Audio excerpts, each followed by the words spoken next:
Hi, I'm Warren Sprouse. This is the Bible Forum. We're here every Sunday night from 8 to 10 p.m. Eastern. We look at life through a biblical lens. We generally try to solve all the world's problems in 2 hours or less. Kirk Cameron came to light this past week. News outlets went crazy. Apparently, he has made some sort of statement relative to marital relationships, and we got the predictable backlash. You can see the blog on my website, trybiblicalcounseling.net. But I think that the world is sick and tired of hearing what the Bible says about marriage, especially the part about what a wife is supposed to be and what she's supposed to do. Not because it's bad advice, it's actually very good advice, but because, one, it is usually offered from a warped view. And secondly, because it is completely contrary to human will.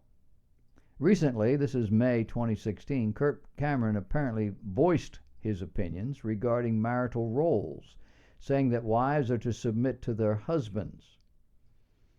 Oddly enough, the social media went crazy. Oddly enough? No, they're going to do that every time something like this is said. We can pretty much count on this happening every time a biblical principle regarding the marital relationship or regarding child discipline or sexual issues is raised. Often we can count on it whether it's raised or not. The world is what we call increasingly secular. That's just a very nice word meaning ungodly and unbiblical.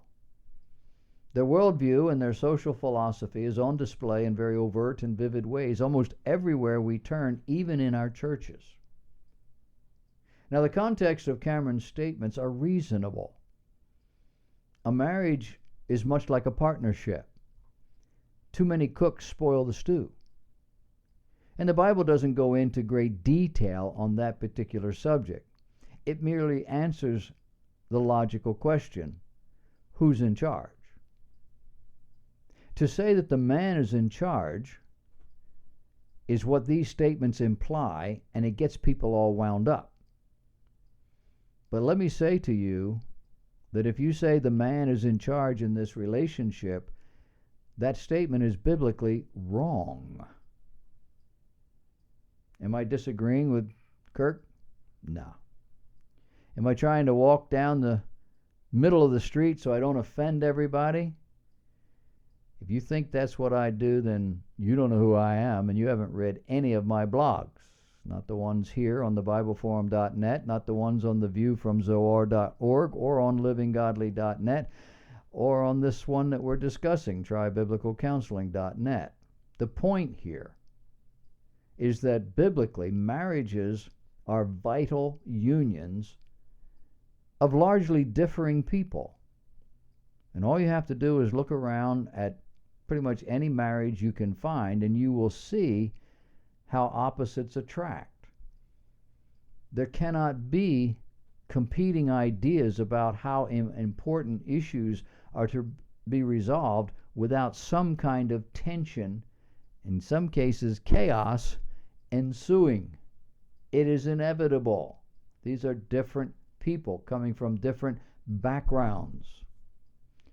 When it happens, the marriage is in serious turmoil, and it's heading for disaster. If that should happen, then the children will pay the price. But the larger society will also suffer. It is currently suffering from the lack of marriages. Generally, women know a great deal more about the family, about children, and about almost anything having to do with the domestic or social issues than the average man. And any man who insists on having his own way in any of these areas is a fool, unless he's the domestic partner and she's not, which is sometimes the case. But generally, men have a very broad view of life, encompasses all sorts of things that most women are not the least bit interested in. Can I say sports, politics, junk food, sleeping in a chair, cars, tools, hobbies, staring at the television for hours, kinds of things generally women aren't interested in. But the Bible wants a couple of things to happen. The Bible wants marriages and families to be strong, to be stable, to be productive. But it also wants marriages to reflect godly standards and values.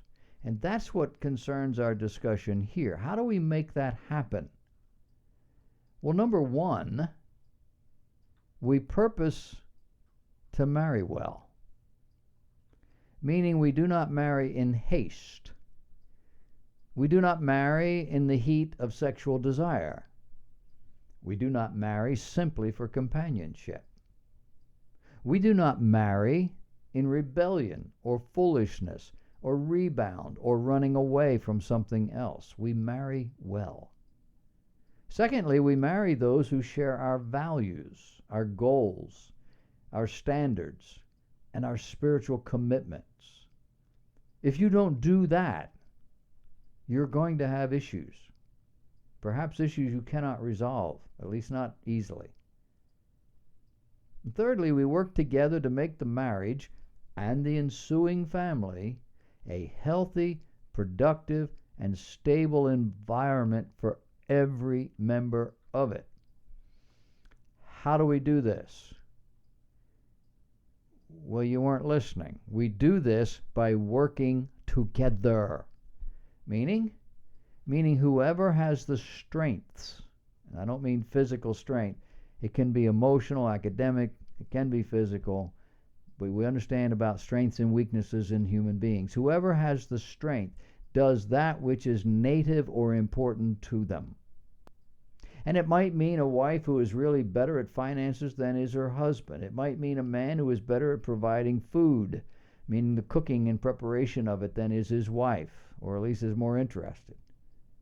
This is not the 12th century. People have differing skill sets today, and they have the time to apply them. But what happens should there be a serious disagreement about something fundamentally important to the family?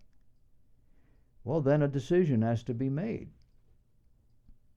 A decision where neither partner can possibly understand nor appreciate the other's orientation or ideals. And when that happens, often there's war or there's compromise. Does it have to be a situation where nobody wins? Where everybody loses? What saith the Lord who made you? What saith the God who created marriage and regulated it through his word? In Ephesians chapter 5, verse 22, he says, "Wives, be submissive to your husbands." How? As unto the Lord. A doormat? No. The word submit does not mean obey. The word submit means to arrange your life under the authority which is now being presented. An authority structure you agreed to, called family. It doesn't require you to agree to the particulars. It requires you to arrange your life under this authority structure. We've already seen the whole thing as unto the Lord. It isn't talking about becoming a doormat. It means living in harmony under God, recognizing the larger issue at stake is God, his testimony. An issue that goes all the way back to the garden, when the first man gave in to the first woman, surrendering his responsibility in order to either keep the peace or to keep from losing her. We hear the word submit, submission, and submission is not a bad thing. There isn't any area of life where we do not submit. In some cases, we simply obey, but a regular diet of that is destructive.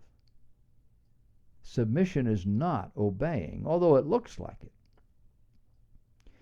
Submission is simply recognizing a God-ordained authority structure and bowing to it, to Him, God. Because God is calling families to be constructive, not combative. And if the decision you disagree with doesn't work, and you have submitted, you win. No, in family feuds, there are only losers. And that's generally the children who now see a division of power they can exploit. On the other side, God has ordered that men love their wives, and that He do so the way Christ loved the church. How was that? He gave His life for the church. He gave His church a total commitment Himself. Ladies, when that's happening, submission's not nearly as difficult. With that command in place, God requires that wives respect the divine order of things for God's sake and let her husband have his way in this circumstance. If it's wrong, the husband will learn. I know, it may take him a while. He may have to do it 17 times. But it's still more important that he learns than you simply get your way over his. Did I mention the children? This is admittedly a tricky place to stand. But recognize that there's far more at stake than just whether or not you get your way, or whether or not he gets to be in charge.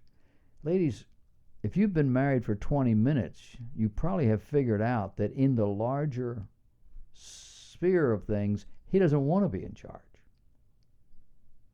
And since the 1960s, the children we've raised in the last 50 years, these men don't know what it is to be in charge. They don't want to be in charge. They're not the leader. They just want to come home and do whatever they do and go out and do what they do. They want you to take care of everything and everybody. And it drives you crazy, because now you have another child. So you want to take control because clearly you don't know what he's doing. That's his mother's fault and his father's. And you didn't marry well. So you need to train him. And you train him by giving him that responsibility and letting him fail. You don't do for him what he's supposed to do for himself. And the family suffers. You don't let it go down in a heap. But you have to get this thing to work the way it's supposed to work. Otherwise, you're going to fight this battle every day for as long as you live, if you stay together at all. You might need some help.